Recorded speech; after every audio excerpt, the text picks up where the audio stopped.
नमस्कार दोस्तों, कैसे हो सब लोग। आज हम पढ़ने वाले हैं क्लास 12 के एक बहुत ही इंपॉर्टेंट टॉपिक के बारे में, इलेक्ट्रिक फ्लैश के बारे में।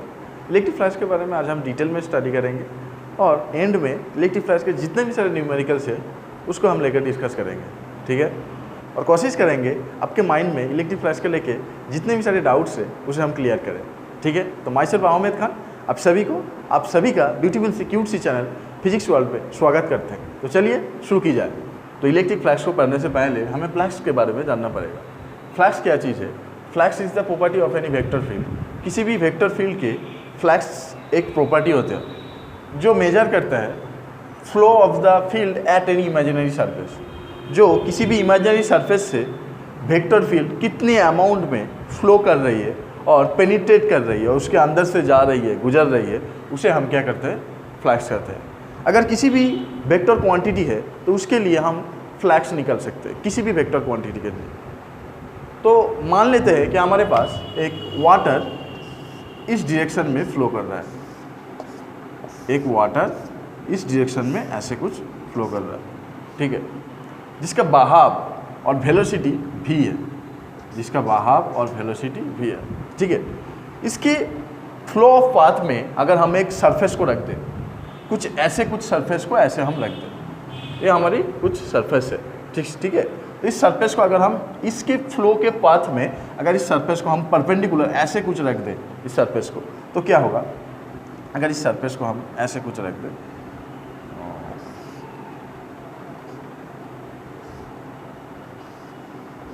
सरफेस को हम ऐसे कुछ रख दें, ठीक है, इसे हम ऐसे कुछ सरफेस को रख दें, तो इसके अंदर से जितनी अमाउंट में वाटर फ्लो करेगा उसे हम क्या करेंगे? उसे इस सरफेस से गुजरती हुई वाटर फ्लक्स कहेंगे। तो वाटर फ्लक्स क्या है और फ्लक्स क्या है? किसी भी सरफेस से, किसी भी इमेजिनरी सरफेस से अगर मान लेते हैं इस सरफेस का एरिया जो है ए है, तो इस सरफेस से कितनी अमाउंट में, कितनी वॉल्यूम में वाटर गुजर रही है, फ्लो कर रही है, उसे हम क्या करेंगे? उसे हम इलेक्ट्रिक फ्लक्स कर रहे हैं। अगर हम क्या करते हैं, हम एक सरफेस को जिसका एरिया है ए, उस सरफेस को किसी की वाटर की फ्लो में अगर हम परपेंडिकुलर रख दें, तो जितनी अमाउंट में, जितनी वॉल्यूम में उस सरफेस से ये वाटर गुजरेगी और फ्लो करेगी, उसे हम क्या करेंगे? वाटर फ्लक्स कहेंगे, ठीक है। अगर हम मान लें कि वाटर फ्लक्स को हम φm से डिनोट करें, तो ये φm दो चीज़ों पे डिपेंड करता है। कौन सी चीज़ें पे डिपेंड करता है? अगर हम यहाँ पे देखें तो φm प्रोपोर्शनल टू ए के ऊपर डिपेंड करता है। अगर ए ज़्यादा हो, इसका एरिया ज़्यादा हो, तो जो amount of volume of water है वो भी ज़्यादा होगा। अगर ये छोटा हो, इसका जो एरिया है अगर छोटा हो, इतनी सी हो, छोटा हो, तो इसकी जो अमाउंट होगा, वाटर की जो अमाउंट होगा, बहुत कम होगा। तो φm वाटर फ्लक्स ए के, इसकी जो सरफेस की एरिया है, उस सरफेस की एरिया के प्रोपोर्शनल है। एरिया अगर इंक्रीज होगा तो वाटर फ्लक्स इंक्रीज होगा, एरिया अगर कम होगा वाटर फ्लक्स कम होगा। और एक फंक्शन पे डिपेंड करता है φm proportional to v, velocity of water. जो वाटर फ्लो कर रहा है उसको वेलोसिटी के ऊपर वाटर फ्लक्स निर्भर करता है। अगर इसका वेलोसिटी, इस जो वाटर फ्लो कर रहा है, इसका जो वेलोसिटी अगर बहुत ज़्यादा हो, तो यहाँ से जो अमाउंट पे, जो वॉल्यूम पे वाटर निकलेगा वो भी ज़्यादा होगा। इसका अगर वेलोसिटी बहुत कम हो तो यहाँ से जो वाटर निकलेगा उसका अमाउंट भी कम होगा, क्योंकि इसकी अगर स्पीड ज़्यादा हो तो इससे गुजरती हुई वाटर की फ्लो बहुत ज़्यादा होगा, तो उसका जो वॉल्यूम होगा, जो वाटर इससे निकलेगा उसका वॉल्यूम होगा, वो अमाउंट होगा, बहुत ज़्यादा होगा उसका, अगर इसका वेलोसिटी बहुत ज़्यादा हो। अगर वेलोसिटी कम हो तो स्लोली यहाँ से गुजरेगा, और उसका जो अमाउंट होगा वो क्या होगा? कम होगा। इसीलिए water flux φm proportional to v होगा, ठीक है। इस केस में अगर हम सरफेस को परपेंडिकुलर किसी वाटर के फ्लो में हम प्लेस करें, तो इस केस में φm इक्वल्स टू av होता है, लेकिन ऐसे थोड़ी ना होगा कि हर वक्त जो सरफेस है इस वाटर के फ्लो में के ऊपर परपेंडिकुलर होगा। हर वक्त ऐसा थोड़ी ना होता है कि सरफेस अगर कुछ एंगल में, कुछ इस तरह से वाटर के फ्लो के, अगर हम वाटर के फ्लो के ऊपर अगर हम सरफेस को कुछ ऐसे रख दें, कुछ एंगल पे उसके फ्लो के ऊपर अगर हम ऐसे रख दें, तो इस टाइम पे इससे जो वाटर फ्लो कर रही है, अगर हम देखें तो इससे जो वाटर फ्लो कर रही है इसकी अमाउंट इससे बहुत कम है। इसकी अमाउंट में अगर हम देखें तो इससे ये 4 जो लाइनें ड्रॉ कर है, चारों लाइनें गुजर रही है इससे, लेकिन इस केस में इससे दोनों लाइनें गुजर रही है। इस केस में क्या होगा, इस केस में अगर हम सरफेस को कुछ ऐसे रख दें तो इस केस में क्या होगा, इससे जो फ्लो करती हुई अमाउंट की जो वॉल्यूम है वो क्या होगा, घट जाएगा। क्यों घट जाएगा, क्योंकि इस टाइम पे परपेंडिकुलर टाइम पे उसका जो टोटल एरिया से वाटर फ्लो कर रहा है, लेकिन इस टाइम पे अगर हम ऐसे रख दें तो इसकी टोटल एरिया से वाटर नहीं फ्लो करेगा। इसके सिर्फ परपेंडिकुलर कंपोनेंट जो होगा, नॉर्मल कंपोनेंट, इसका जो नॉर्मल कंपोनेंट है सिर्फ उसी से ही वाटर फ्लो करेगा। अगर इसका एरिया ए होगा, ए एंगल अगर थीटा है तो ये जो नॉर्मल कंपोनेंट होगा ए कॉस थीटा होगा, ठीक है। तो इस केस में टोटल एरिया से वाटर फ्लो नहीं करेगा, सिर्फ इसके जो नॉर्मल कंपोनेंट है, उस नॉर्मल कंपोनेंट ए कॉस थीटा से ही क्या करेगा, वाटर फ्लो करेगा। तो इस केस में हम वाटर फ्लक्स को ए प्रोपोर्शनल टू ए नहीं कह सकते, इस केस में हम वाटर फ्लक्स को proportional to phi proportional to A cos theta कहेंगे, ठीक है। और इस केस में फाई इक्वल टू ए भी कॉस थीटा हो जाएगा, ठीक है। अगर हम इसे देखें, इसे हम ऐसे कुछ लिख सकते हैं, A vector dot B vector.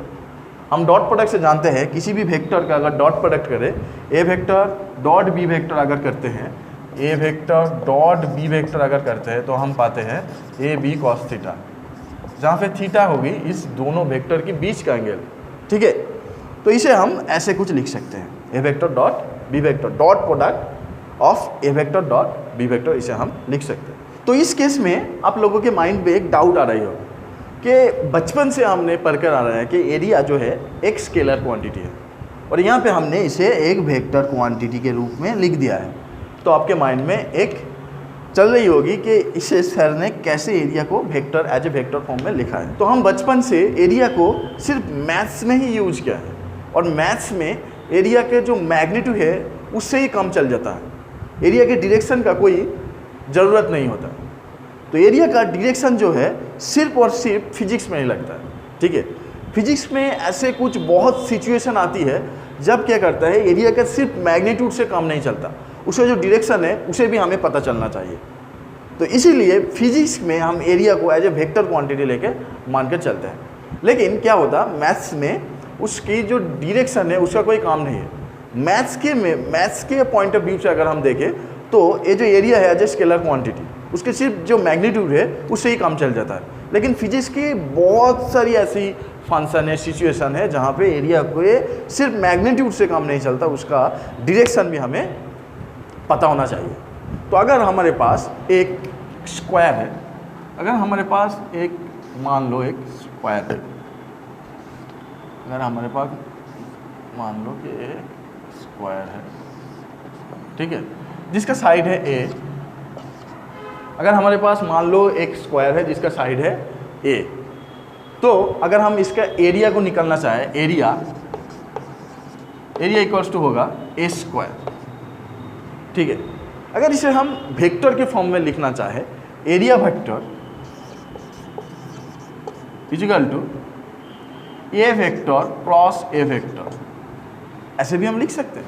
इसका जो मैग्नीट्यूड होगा स्क्वायर होगा, लेकिन इसका एक डायरेक्शन होगा क्योंकि ये एक क्रॉस प्रोडक्ट है। अगर हम इसके डायरेक्शन को डिफाइन करना चाहें, इसे हम अगर ओरिजिन मान लेते हैं ओ, और इसे हम अगर थीटा, इसके बीच का एंगल थीटा मान लेते हैं, तो हम इसके डायरेक्शन जो निकल सकते हैं, राइट हैंड थंब रूल से हम इसके डायरेक्शन को निकल सकते हैं। कैसे निकालें, अगर हम इस वेक्टर से, अगर हम इसे भी वेक्टर मान लें, इसे भी वेक्टर मान लें, ठीक है, तो इस वेक्टर से इस वेक्टर तक अगर हम जाएं, ऐसे इस वेक्टर से इस वेक्टर तक जाएं, ये जो थंब है, ये थंब इसके डायरेक्शन को इंडिकेट करता है। तो ए वेक्टर क्रॉस ए वेक्टर जो इसका डायरेक्शन होगा, इन दैट डायरेक्शन, बाहर की ओर। दैट मीन इसका जो डायरेक्शन होगा परपेंडिकुलर टू द बोर्ड, बाहर की ओर। और एक डायरेक्शन हो सकता है अगर इस वेक्टर से इस वेक्टर तक आए, अगर हम ऐसे कुछ आए, ए क्रॉस ए, इस वेक्टर से इस वेक्टर तक आए, तब क्या होगा, इसका डायरेक्शन होगा इन दैट डायरेक्शन, अंदर की ओर। इसका जो डायरेक्शन होगा इन दैट डायरेक्शन अंदर की ओर, तो माने इसका जो डायरेक्शन होगा perpendicular to the board, normal to the board, अंदर की तरफ, इसका डायरेक्शन होगा perpendicular to the board, normal अंदर की तरफ। तो हमने क्या देखा, अगर किसी भी सरफेस है तो किसी भी सरफेस का अगर मैग्नीट्यूड है तो उसका डायरेक्शन भी होगा, और जो डायरेक्शन होगा वो क्या होगा, नॉर्मल टू द सरफेस होगा, उसका जो डायरेक्शन होगा नॉर्मल टू द सरफेस होगा। तो हम एक 2D सरफेस अगर ले, ये एक 2D सरफेस है और इसे हम ओपन सरफेस भी कहते हैं, ओपन सरफेस। तो ओपन सरफेस के लिए जो एरिया का जो डायरेक्शन है दोनों तरफ ही हो सकता है, इस डायरेक्शन में और इस डायरेक्शन में, दोनों डायरेक्शन में हो सकता है। लेकिन जिस डायरेक्शन में इलेक्ट्रिक फील्ड होगा, अगर हमारे पास एक स्क्वायर है, इसका जो एरिया वेक्टर है अगर इस डायरेक्शन में है और अगर इस डायरेक्शन में इलेक्ट्रिक फील्ड हो तो उसे हम पॉजिटिव मानेंगे। अगर मान लो कि इस डायरेक्शन में इलेक्ट्रिक फील्ड है, इस डायरेक्शन में इलेक्ट्रिक फील्ड है और इस सरफेस को हमने ऐसे कुछ रखा है, तो इसका जो एरिया कंपोनेंट होगा, एरिया वेक्टर होगा इन दैट डायरेक्शन में और इन दैट डायरेक्शन। तो हम किसको पॉजिटिव मानेंगे, जिस डायरेक्शन में एरिया वेक्टर इलेक्ट्रिक फील्ड के डायरेक्शन में होगा उसे ही हम क्या कहेंगे, पॉजिटिव कहेंगे। इस डायरेक्शन को जो एरिया वेक्टर है इलेक्ट्रिक फील्ड के डायरेक्शन में है, इसीलिए हम इन दैट डायरेक्शन में इलेक्ट्रिक फील्ड को पॉजिटिव मानेंगे और इन दैट डायरेक्शन में जो एरिया वेक्टर है उसे हम क्या मानेंगे, नेगेटिव मानकर चलेंगे। जो एरिया का डायरेक्शन इलेक्ट्रिक फील्ड के डायरेक्शन में होगा उसे हम पॉजिटिव मानेंगे और जो उसकी ऑपोजिट डायरेक्शन में उसे हम नेगेटिव मानेंगे। अगर हमारे पास 3D सरफेस हो, 3D सरफेस और क्लोज सरफेस, 3D सरफेस को हम क्लोज सरफेस कहते हैं, 3D सरफेस को हम क्या कहते हैं, क्लोज सरफेस कहते हैं। ठीक है, लाइक क्यूब, स्फीयर, सिलेंडर। तो ऐसे क्लोज सरफेस के लिए जो एरिया वेक्टर क्या होता है, हर वक्त नॉर्मल टू द सरफेस होता है और बाहर की ओर आउटवर्ड डायरेक्शन होता है। तो इसका जो डायरेक्शन होता है हर वक्त क्या होता है, किसी भी अगर हम सिलेंडर को मान लें, अगर हम सिलेंडर को मान लें तो इसका जो सरफेस एरिया होगा, इस केस में सरफेस जो एरिया होगा, एरिया का जो डायरेक्शन होगा बाहर की ओर नॉर्मल टू द बोर्ड, और इनडायरेक्ट डायरेक्शन में सरफेस जो होगा, इस सरफेस का जो एरिया होगा normal to the board, normal to the board बाहर की ओर आउटवर्ड डायरेक्शन में। और इस कार्व सरफेस के लिए, इस कार्व सरफेस के लिए जो एरिया होगा ये भी बाहर की ओर होगा, ये भी बाहर की ओर होगा, नॉर्मल टू द सिलेंडर। ठीक है, इस प्लेन सरफेस के लिए क्या होगा, इस डायरेक्शन में इन दैट डायरेक्शन में, और इस कार्व सरफेस के लिए इन दैट डायरेक्शन में। तो हम क्या मानते हैं, किसी भी क्लोज सरफेस अगर हो, किसी भी क्लोज सरफेस को 3D सरफेस लाइक फुटबॉल अगर हो या क्यूब हो, सिलेंडर हो, तो उसके सरफेस में अगर हम एरिया वेक्टर को डिफाइन करना चाहें तो उसका जो डायरेक्शन होगा हर वक्त क्या होगा, नॉर्मल टू द सरफेस होगा, सरफेस के ऊपर नॉर्मल होगा और आउटवर्ड डायरेक्शन में होगा, हर वक्त क्या होगा, आउटवर्ड डायरेक्शन में होगा। ठीक है सर, आउटवर्ड डायरेक्शन में होगा। ठीक है, तो हम क्या मान के चलेंगे, आज से फिजिक्स के पॉइंट ऑफ व्यू से area is a vector quantity, maths के पॉइंट ऑफ व्यू से area is a scalar quantity, enough. Maths के पॉइंट ऑफ व्यू से सिर्फ हमें क्या क्या काम में आता है, सिर्फ उसका जो मैग्नीट्यूड है उसे हम काम करते हैं। लेकिन फिजिक्स के ऐसे बहुत सारे सिचुएशन हैं जहाँ पे क्या करना पड़ता है, हमें एरिया को एज ए वेक्टर क्वांटिटी मान के चलना पड़ता है, क्योंकि फिजिक्स में सिर्फ उसका जो मैग्नीट्यूड है उससे काम नहीं चलता, उसके डायरेक्शन में हमें लगता है। तो इसीलिए हम फिजिक्स के पॉइंट ऑफ व्यू से एरिया को एज ए वेक्टर क्वांटिटी मानेंगे। तो इसे हमने water flux φm = a vector dot V vector ऐसे कुछ डिफाइन किया। तो ऐसे भी हो सकता है, सरफेस को हम नॉर्मल परपेंडिकुलर इससे रख सकते हैं, कुछ एंगल पे रख सकते हैं, और ऐसे भी कुछ हो सकता है अगर हमारे पास ये सरफेस नॉर्मल हो, अगर हमारे पास ये जो सरफेस है ये सरफेस नॉर्मल हो, लेकिन इससे जो वाटर फ्लो कर रहे हैं वो क्या कर रहा है, इसके सरफेस से कुछ एंगल से फ्लो कर रहा है, इन दैट डायरेक्शन में वाटर इन दैट डायरेक्शन में फ्लो कर रहा है, लेकिन सरफेस को हमने कुछ एंगल पे रखा है। लेकिन इस केस में क्या हो रहा है, सरफेस को हमने नॉर्मल रखा है, लेकिन जो वाटर फ्लो कर रहा है कुछ ऐसे इन दैट डायरेक्शन में फ्लो कर रहा है, कुछ ऐसे इन दैट डायरेक्शन में फ्लो कर रहा है। ठीक है, तो अगर हम देखें इन केस में जो इससे वाटर जो फ्लो कर रहा है उसका जो वॉल्यूम होगा इससे ज़्यादा होगा, क्योंकि इन केस में कुछ वाटर इसके ऊपर से, कुछ वाटर इसके नीचे से गुजर रही है। ठीक है। इन केस में जो वाटर की जो अमाउंट है, इससे फ्लो करते हुए जो अमाउंट है कम हो जाएगा। क्यों? इन केस में जो हमने वेलोसिटी, वाटर का जो वेलोसिटी है डायरेक्टली प्रोपोर्शनल टू फाइव हमने लिया था, लेकिन इन केस में अगर हम मान ले कि इस डायरेक्शन में v फ्लो कर रहा है और इसका जो एरिया है, एरिया इन दैट कंपोनेंट में, इन दैट डायरेक्शन में होगा, इन दैट, अगर सरफेस कुछ ऐसा है तो एरिया इन दैट डायरेक्शन में होगा, तो इसका जो बीच का जो एंगल है अगर थीटा है, तो ये जो वाटर फ्लो कर रहे हैं इसके अंदर से वही वाटर जाएगा जिसका जो वेलोसिटी है v के नॉर्मल कंपोनेंट के वजह से इससे फ्लो करेगा। v का नॉर्मल कंपोनेंट क्या होगा? इस ओर v cos थीटा होगा, v cos थीटा, इस ओर v का जो normal component v cos theta होगा। इससे जो वाटर फ्लो कर रहा है वो किस वजह से फ्लो कर रहा है? वाटर का जो वेलोसिटी का नॉर्मल कंपोनेंट है, इस normal component v cos theta की वजह से ही इससे वाटर फ्लो कर रहे हैं।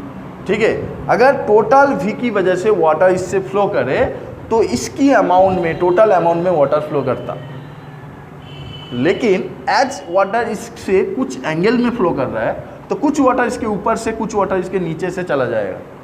वही वाटर इसके जाएगा जो v के नॉर्मल कंपोनेंट होगा, वेलोसिटी के v cos थीटा होगा।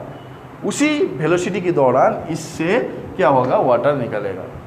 तो इस केस में हम a तो फिक्स रहेगा, a फिक्स रहेगा, लेकिन v हो जाएगा v cos थीटा, लेकिन v हो जाएगा v cos theta, a cos theta नहीं होगा, a फिक्स रहेगा, इसका एरिया a फिक्स रहेगा, लेकिन इस केस में v हो जाएगा v cos थीटा। तो हम पाएंगे phi m equal to a v cos theta, and in that case also phi m equal to a vector dot b vector हम लिख सकते हैं। तो हमने क्या पाया कि वाटर फ्लक्स इसे हम w से डिनोट करें, वाटर फ्लक्स m कह दिया है, water flux w equal to a vector dot v vector.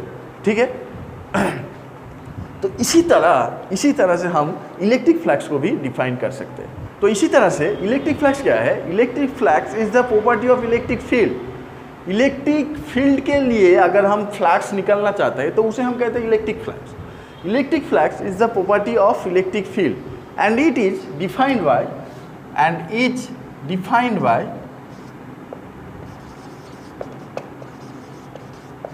By total number of field lines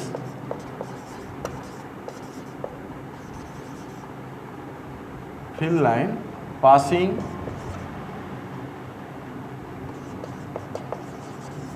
through an imaginary surface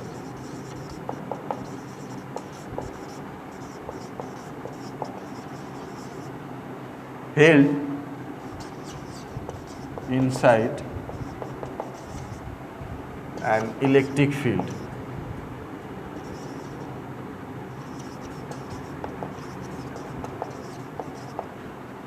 ठीक है, तो इलेक्ट्रिक फ्लक्स क्या है?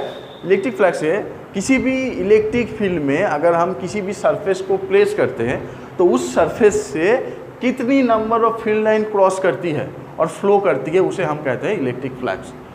तो अगर एग्जाम्पल के लिए मान ले, तो अगर हमारे पास मान लेते हैं कि इस डायरेक्शन में इलेक्ट्रिक फील्ड लाइन्स है, इस डायरेक्शन में इलेक्ट्रिक फील्ड लाइन्स है, और इसका जो मैग्नीट्यूड है इलेक्ट्रिक फील्ड का जो ई है, यूनिफॉर्म इलेक्ट्रिक फील्ड है। अगर हम मान लें कि यहाँ पर एक यूनिफॉर्म इलेक्ट्रिक फील्ड है, यूनिफॉर्म इलेक्ट्रिक फील्ड मतलब इसके हर एक पॉइंट पे इलेक्ट्रिक फील्ड का जो मैग्नीट्यूड है वो सेम होगा, इसके हर एक पॉइंट पे इलेक्ट्रिक फील्ड का जो मैग्नीट्यूड है वो सेम होगा, उसे हम यूनिफॉर्म इलेक्ट्रिक फील्ड कहते हैं। तो अगर हम मान लेते हैं कि यहाँ पर एक यूनिफॉर्म इलेक्ट्रिक फील्ड है, तो इस यूनिफॉर्म इलेक्ट्रिक फील्ड में अगर हम एक सरफेस को प्लेस करते हैं, अगर हम इस यूनिफॉर्म इलेक्ट्रिक फील्ड में एक सरफेस को प्लेस करें तो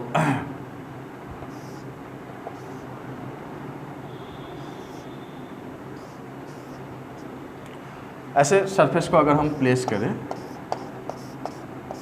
तो इससे जितनी number of field lines cross करेगा, अगर हम मान लेते हैं ये यहाँ पर एक यूनिफॉर्म इलेक्ट्रिक फील्ड है, इस यूनिफॉर्म इलेक्ट्रिक फील्ड में हम एक क्या करा, एक सरफेस को प्लेस किया है, ऐसे परपेंडिकुलर एक सरफेस को प्लेस किया है, तो इस सरफेस के ऊपर से जितनी नंबर ऑफ फील्ड लाइन इससे पास करेगा उसे क्या कहेंगे, उसे हम इलेक्ट्रिक फील्ड और इलेक्ट्रिक फ्लक्स कहेंगे। ठीक है, क्या कहा हमने?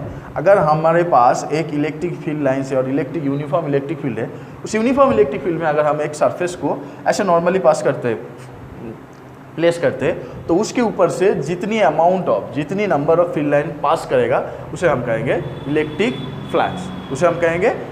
फ्लक्स। अगर इसका जो एरिया है ये है, तो ये जो फाई है इलेक्ट्रिक फ्लक्स है, उसे हम फाई ई से डिनोट करते हैं। इलेक्ट्रिक जो फ्लक्स है उसे हम फाई ई से डिनोट करते हैं। तो पहले की तरह ये भी सेम होगा। तो पहले की तरह अगर हम देख लेते हैं कि electric flux phi E proportional to A होगा। क्यों? अगर इसका एरिया ज़्यादा हो, बहुत ज़्यादा हो, तो इसके जो फ्लो करते हुए इलेक्ट्रिक फील्ड लाइन्स है वो भी ज़्यादा होगा। अगर इसका एरिया जो कम हो, छोटा हो, तो इसके जो फील्ड लाइन्स क्रॉस करेगा वो कम होगा, हाँ कि ना। अगर ऐसे कुछ एरिया हो, अगर ऐसे कुछ इस एरिया को अगर हम बात दे दें, तो क्या होगा, इसके ऊपर जो फील्ड लाइन पास करेगा वो कम होगा, ठीक है। अगर एरिया किसी भी सरफेस की अगर एरिया ज़्यादा हो तो उससे जो फील्ड लाइन्स पास करेगा वो बहुत ज़्यादा होगा। अगर एरिया कम हो, छोटा हो, तो उससे जो इलेक्ट्रिक फील्ड लाइन्स पास करेगा वो कम होगा, ठीक है। तो इसीलिए इलेक्ट्रिक फ्लक्स जो होगा, electric flux phi proportional to A, direct proportional होता है एरिया वेक्टर के ऊपर, ए की उसके सरफेस एरिया ए के ऊपर डायरेक्टली प्रोपोर्शनल होते हैं, ठीक है। और एक फैक्टर के वो डिपेंड करता है electric flux phi proportional to E, intensity of electric field. Electric flux intensity of electric field के ऊपर भी निर्भर करता है, क्योंकि अगर इसकी इंटेंसिटी ज़्यादा हो तो इसकी जो फील्ड लाइंस की जो नंबर ऑफ फील्ड लाइंस है ये भी ज़्यादा होगा। हमने क्या पढ़ा कि intensity of electric field E proportional to density of field lines.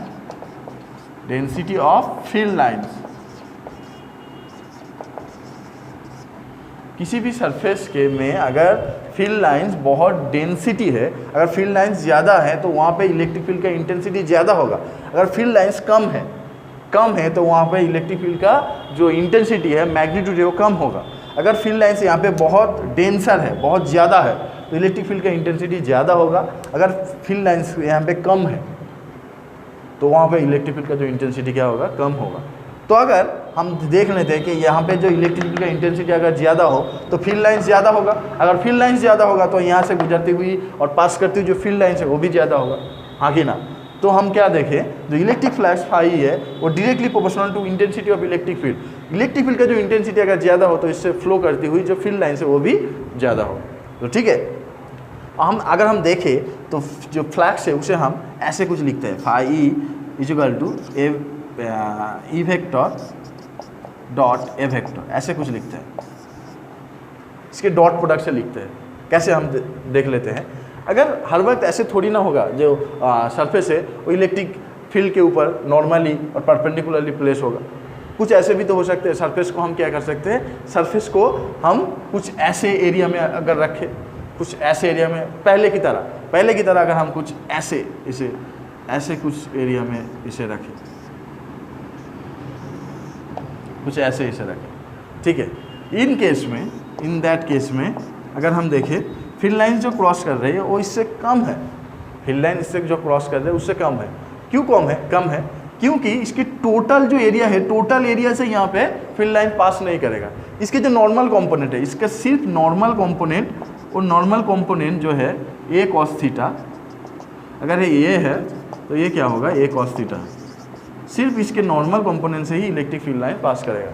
तो इसी की वजह से इस केस में जो phi proportional to A cos theta होगा, ए नहीं होगा। तो हम इस कंडीशन में लिख सकते हैं phi equals to E A cos theta. तो हम इसे लिख सकते हैं E vector dot A vector. हम जानते हैं कि किसी भी वेक्टर के डॉट प्रोडक्ट अगर हम करें तो इसे हम क्या पाते हैं, ई ए कॉस थीटा। और एक केस है, अगर सरफेस कुछ इस तरह से है,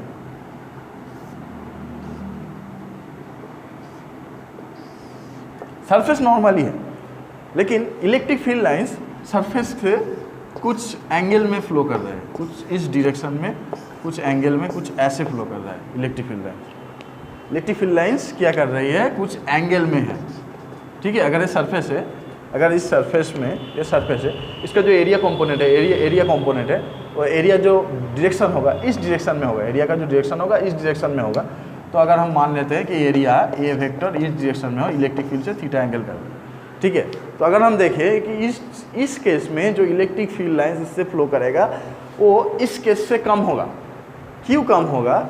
इस केस में अगर हम देखें तो कुछ इलेक्ट्रिक फील्ड लाइन इससे ऊपर से और इससे नीचे से कुछ फील्ड लाइंस क्रॉस करेगा, क्योंकि इस केस में जो फील्ड लाइन इससे पास होगा, कितनी फील्ड लाइन पास होगा, वो फील्ड लाइंस पास होगा जिसकी इंटेंसिटी ई के नॉर्मल कंपोनेंट के बराबर होगा, जिसकी इंटेंसिटी ई के normal component E cos theta, इसका जो नॉर्मल कंपोनेंट है इधर ई कॉस थीटा होगा, इसके नॉर्मल कंपोनेंट से बराबर होगा। इस केस में क्या होगा, हमें phi M equal to directly E से प्रोपोर्शनल नहीं होगा, क्योंकि इस केस में इससे जो फील्ड लाइन पास होगा उसका जो इंटेंसिटी है वो ई ना होके होगा ई कॉस थीटा, क्योंकि इस डायरेक्शन में इसके ऊपर जो नॉर्मल कंपोनेंट है इलेक्ट्रिक फील्ड का ई कॉस थीटा है, क्योंकि इस डायरेक्शन में एरिया का जो एरिया वेक्टर है, एरिया वेक्टर इलेक्ट्रिक फील्ड से थीटा एंगल कर रही है।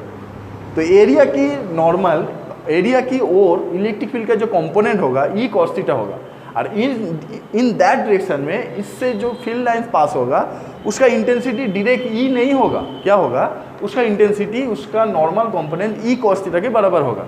इन केस में इलेक्ट्रिक फील्ड लाइंस क्या होगा, इलेक्ट्रिक फील्ड लाइंस का इंटेंसिटी ई होगा, क्योंकि इससे नॉर्मली पास कर रहा है, लेकिन इसकी डायरेक्शन में इस केस में नॉर्मल कंपोनेंट क्या है, ई है, नहीं है, इस केस में normal component E cos theta है। इस केस में इलेक्ट्रिक फील्ड इससे नॉर्मली पास कर रही है, लेकिन इस केस में इलेक्ट्रिक फील्ड का जो नॉर्मल कंपोनेंट है, नॉर्मल कंपोनेंट क्या है, ई कॉस थीटा है, और इस ई कॉस थीटा के वजह से ही इससे क्या होगा, फील्ड लाइंस पास होगी। अगर हम देखें इस केस में इलेक्ट्रिक फील्ड का जो इंटेंसिटी है, इस केस में इलेक्ट्रिक फील्ड का इंटेंसिटी ई है, लेकिन इस केस में इलेक्ट्रिक फील्ड का इंटेंसिटी हम ई नहीं ले सकते। इस केस में जो फील्ड लाइन इससे गुजरेगा उसका जो इंटेंसिटी है वो ई कॉस थीटा होगा, क्योंकि इस केस में इलेक्ट्रिक फील्ड का normal component E cos theta है। तो सिर्फ इस normal component E cos theta की वजह से ही इससे फील्ड लाइंस गुजरेगी, क्योंकि ई इस केस में एरिया वेक्टर से थीटा एंगल पे है। तो हमें क्या करना पड़ेगा, इस इलेक्ट्रिक फील्ड के normal component E cos theta को लेना पड़ेगा, और इस नॉर्मल कंपोनेंट की वजह से ही इस सरफेस से क्या होगा, इलेक्ट्रिक फील्ड लाइंस गुजरेगी। इस केस में हमने क्या किया, जब सरफेस को हमने कुछ एरिया में रखा, तो इस केस में टोटल सरफेस से टोटल एरिया से फील्ड लाइन क्रॉस नहीं कर रहा है, टोटल एरिया से ना क्रॉस करके वो इसका सिर्फ नॉर्मल कंपोनेंट से ही फ्लक्स पास कर रहा है। तो नॉर्मल कंपोनेंट ए कॉस थीटा हमने यहाँ पे बिठाया था, लेकिन इस केस में इंटेंसिटी हमें ई नहीं लेने होंगे। इन केस में जो फील्ड लाइंस पास होगा इस ई के वजह से नहीं होगा, वो फील्ड लाइंस पास होगा ई कॉस थीटा की वजह से। इन केस में अगर हम यहाँ पे ए तो फिक्स्ड है, इन केस में ए फिक्स्ड है, एक क्योंकि ये परपेंडिकुलर कंपोनेंट में है, ठीक है। इन केस में ए फिक्स है, लेकिन फाई इक्वल टू ई ना होके हो जाएगा E cos theta, phi equal to हो जाएगा ई कॉस थीटा। देन हम लिख सकते हैं यहाँ phi equal to E A cos theta, और इसे हम लिख सकते हैं E vector dot A vector, ठीक है। तो E vector dot A vector, this is the mathematical representation of electric flux. हम दो केस मान लेते हैं, अगर सरफेस इसके ऊपर परपेंडिकुलर हो, अगर सरफेस इसके ऊपर परपेंडिकुलर हो तो थीटा क्या होगा, थीटा इन केस में होगा theta is equal to 0 degree. लेकिन कुछ बच्चों के दिमाग में आ रहा है कि सरफेस इसके परपेंडिकुलर है तो थीटा इज इक्वल टू 90 होगा, लेकिन नहीं, क्योंकि इस केस में क्या होगा, इस केस में इसका जो एरिया कंपोनेंट है सरफेस कुछ इस तरह से है, तो इसका जो एरिया कंपोनेंट है उसका जो डायरेक्शन है इस डायरेक्शन में होगा, इस डायरेक्शन में इसका एरिया होगा, और ई भी इस डायरेक्शन में होगा, तो उसका जो बीच का जो एंगल है थीटा है कितनी होगा, 0 डिग्री होगा, क्योंकि एंगल जो है सरफेस के बीच और इलेक्ट्रिक फील्ड के बीच के नहीं है, एंगल जो है ए एंड इलेक्ट्रिक फील्ड के बीच के में है, ठीक है।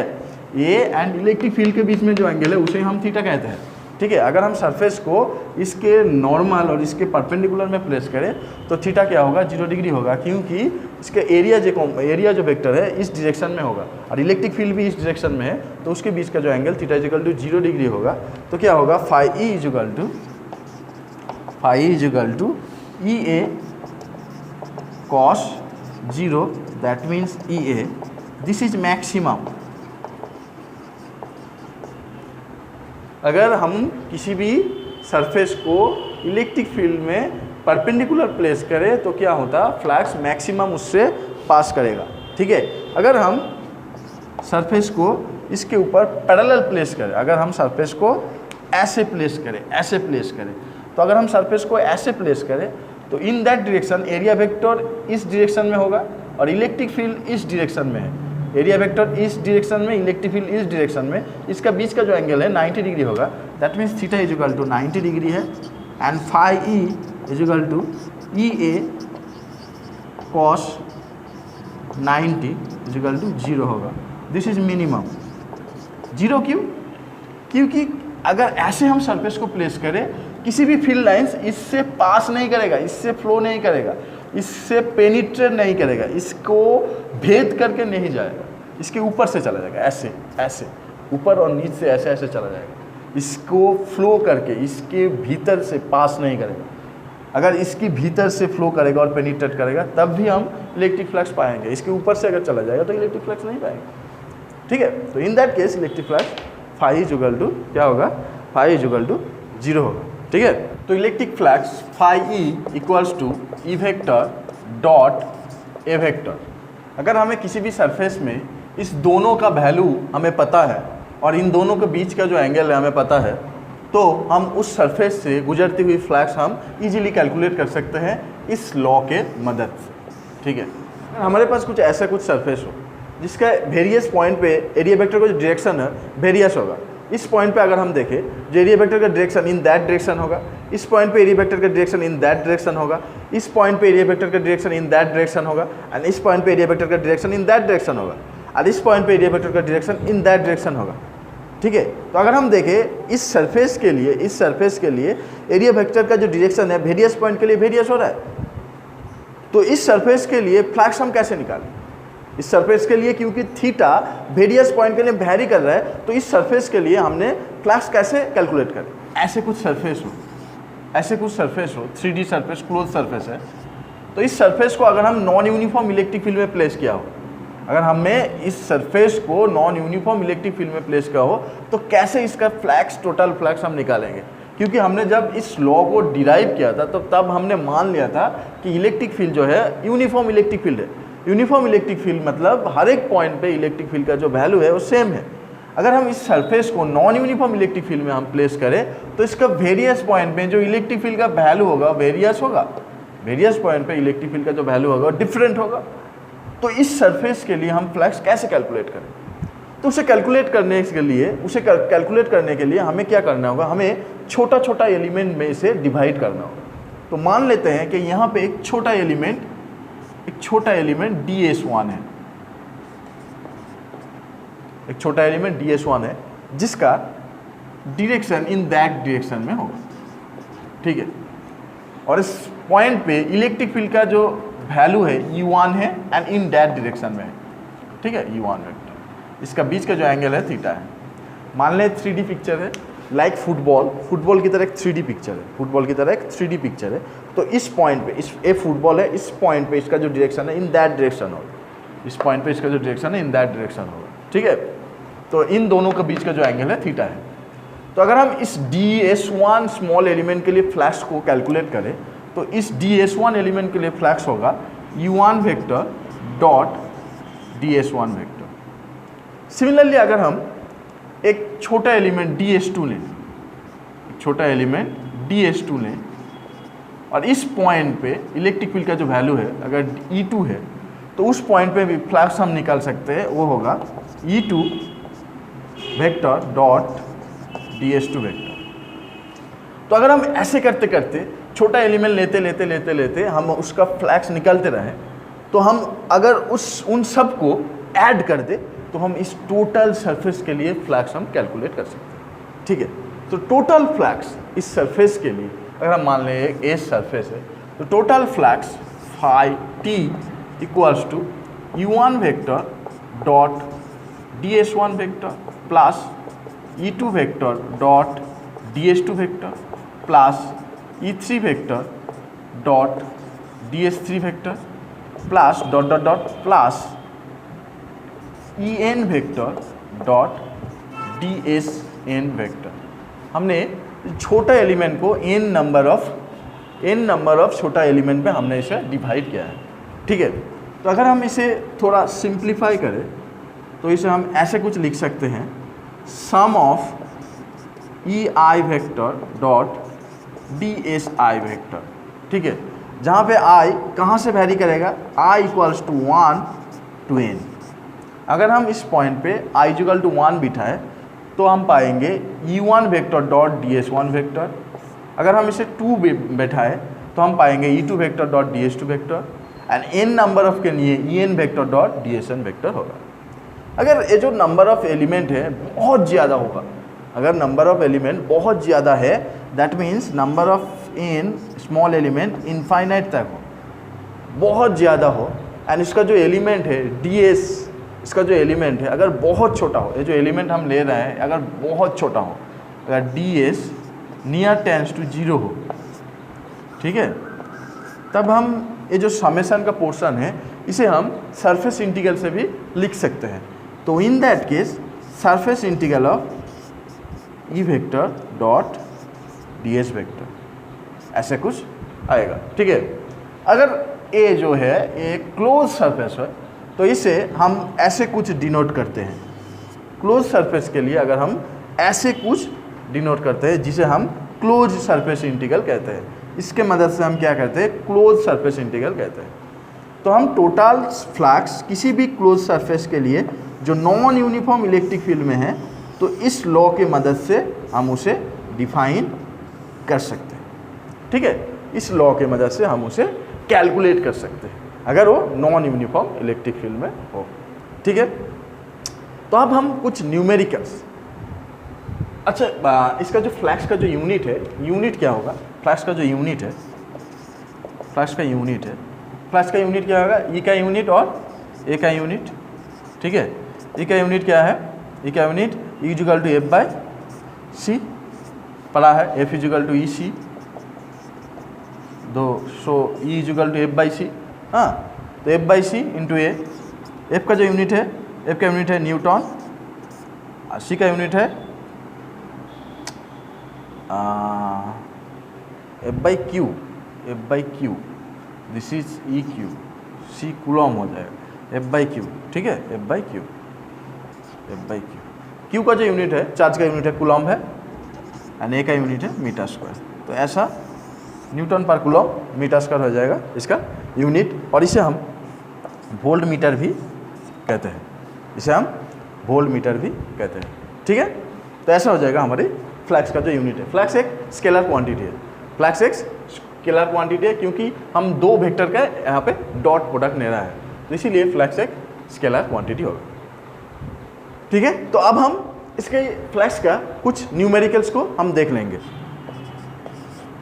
तो फर्स्ट प्रॉब्लम है, अगर हमारे पास एक सिलेंडर है, कुछ ऐसा कुछ एक सिलेंडर है, ठीक है, अगर हमारे पास कुछ ऐसा कुछ सिलेंडर है, इस सिलेंडर को अगर एक्सिस के पैरेलल इलेक्ट्रिक फील्ड हो, इन दैट डायरेक्शन में इलेक्ट्रिक फील्ड है, ठीक है, इन दैट डायरेक्शन में इलेक्ट्रिक फील्ड है, यूनिफॉर्म इलेक्ट्रिक फील्ड, ठीक है।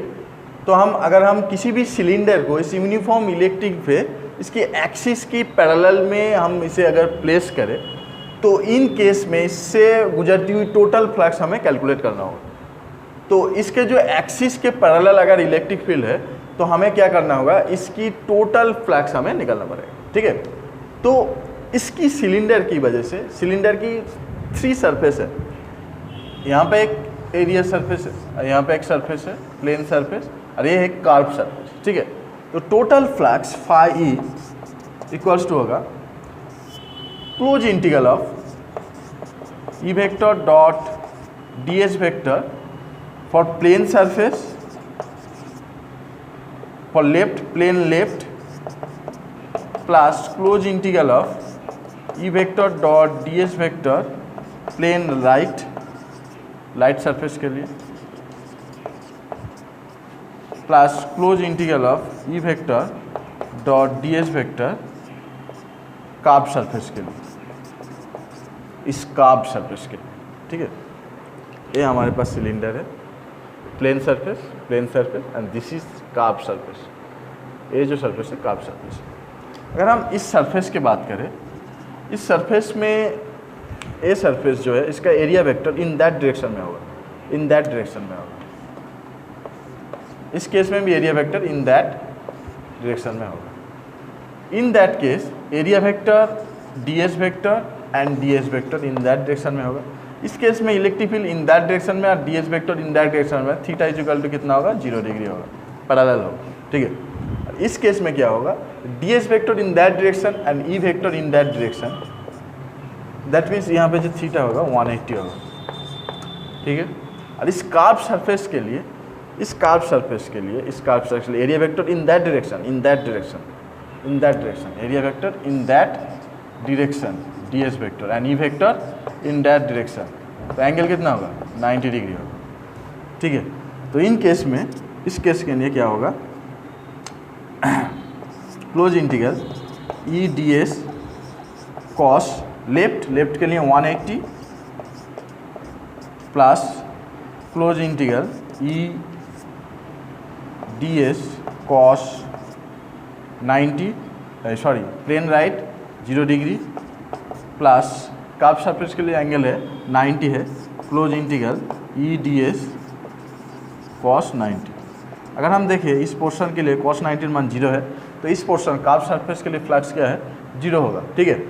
और इस पोर्शन के लिए क्या होगा, कॉस 180 मान है -1, that mean minus of E constant है, हर एक पॉइंट पे ई कांस्टेंट है, यूनिफॉर्म इलेक्ट्रिक ई बाहर आ जाएगा, close integral of D S plus इस केस में कॉस 0 डिग्री मान 1 है, तो ई बाहर आ जाएगा, close integral of D S, ठीक है।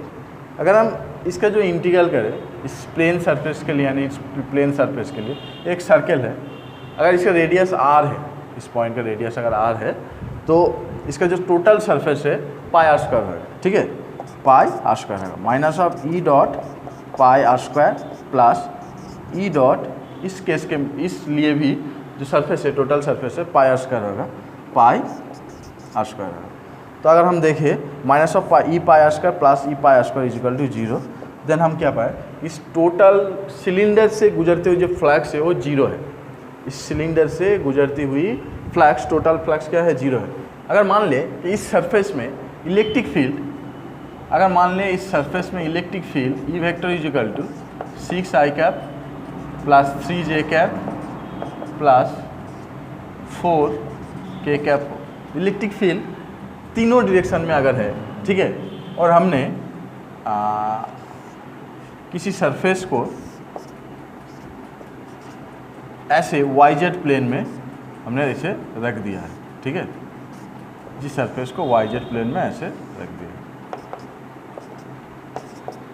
ठीक है, और जिसका जो एरिया है 20 यूनिट, इसका एरिया 20 यूनिट, ठीक है। तो हमें कैलकुलेट करना है इसके टोटल सरफेस से, इसकी सरफेस से जो फ्लक्स गुजरते हुए फ्लक्स है उसे हमें कैलकुलेट करना पड़ेगा, ठीक है। तो हम क्या जानते हैं, flux phi is equal to E vector dot D S vector, ठीक है। हमें यहाँ पर जो एरिया दिया हुआ है वो एक स्केलर क्वांटिटी में दिया हुआ है, ठीक है।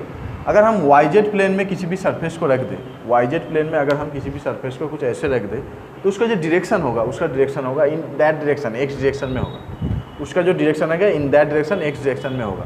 तो अगर हम इसे वेक्टर क्वांटिटी में लिखें तो इसका यूनिट भी हमें लिख सकते हैं 20i कैप, दैट मीन्स ये इसका जो डायरेक्शन है इन दैट x डायरेक्शन। तो अगर हम इस लॉ में अगर हम इसे कैलकुलेट करना चाहें, ई वेक्टर का जो मैग्नीट्यूड है 6i cap plus 3j cap plus 4k cap dot 20i cap, ठीक है। तो j कैप से अगर हम इसके प्रोडक्ट करें, डॉट प्रोडक्ट करें तो 0 होगा, k कैप से अगर हम इसकी डॉट प्रोडक्ट करें तब भी 0 होगा, i कैप से सिर्फ अगर हम इसके डॉट प्रोडक्ट करें तब i cap dot i cap क्या होता है, i cap dot i cap is equal to 1 होता है, i cap dot j cap is equal to 0, i cap dot k cap is equal to भी 0 होता है, ठीक है। इन दैट केस में 0 होगा इसका मल्टीप्लाई, तो इस केस में अगर हम मल्टीप्लाई करें i cap dot i cap is equal to 1, i cap dot j cap is equal to 0, i cap dot k cap is equal to 0, that mean इससे इसका जो मल्टीप्लिकेशन होगा वो 0 होगा, सिर्फ इससे इसका जो मल्टीप्लिकेशन होगा उसका वैल्यू क्या होगा 1 होगा।